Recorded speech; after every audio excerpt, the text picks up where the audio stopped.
All right, and so in this segment, I'll talk about the Faustian Bargain. Um, it's basically when you make a deal with the devil, and usually the deal is, you know, you'll get to have this if you give the devil that. Now, I don't know like what type of Faustian bargains they have, but the most common one is the one where you sell your soul to become a uh, a superstar, a celebrity.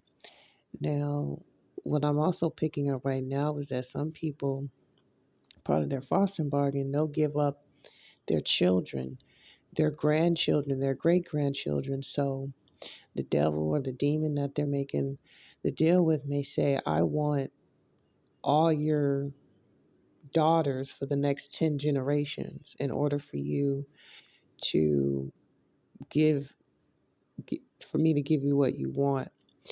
And so these are the secrets that these so called successful people are doing behind the scenes. I'm not saying that hard work doesn't pay off, because when you work with God, you're going to have to work hard. You're going to have to show up, and you're going to have to be about their life. But a lot of these people, they're weak minded, and they'll talk about you. Oh, you're this and you're that and you're struggling. Yeah. And you sold your whole bloodline down the river just so you can be married to a man that was previously married to another woman. Ain't that something? And these men, they're giving up their children, their mama, their little brothers. Yeah, siblings, older siblings. And I want to speak about how they do the Faustian bargain in these colleges. So, in a previous segment, I talked about how they try to recruit people.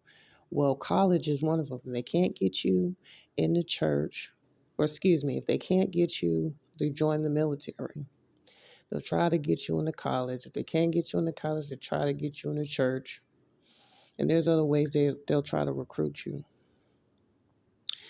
But if you have older siblings going to college and then they're being successful, some of them took a Faustian bargain and gave up you as a sacrifice, you the younger sibling. And a lot of times the parents know this. Sometimes they don't. Some people do the Faustian bargain. They give up their family, their own children. Or sometimes if you have siblings, they'll give up your kids. So they'll give up their nieces and nephews so they can be successful in their practice. Another thing I want to talk about too, some of this shit they doing on the dark web, y'all.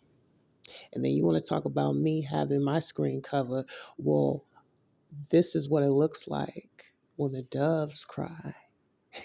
I don't even know why I had to say that. I'm just being a smartass. But literally, this is what y'all look like. This is all y'all sins look like. And so here I am, the natural hermit that I am, expressing all these things because y'all don't want to talk about it, right? You want to call me crazy and mentally ill, but none of y'all showed up in my SSI hearing.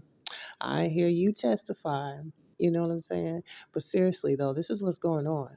This is why people are not functioning properly, because that guilt and that shame is eating them up alive. And then they have to, you know, hug their kids and kiss them goodnight, and they're the reason why that this child is sick or this child is suffering. And that's when I start to ask myself, did somebody give me up as a sacrifice? Wink, wink. I'm getting it several people. I don't know how that works. Can somebody give one person up multiple times? Is that even possible? How does it work? Let me know in the comments.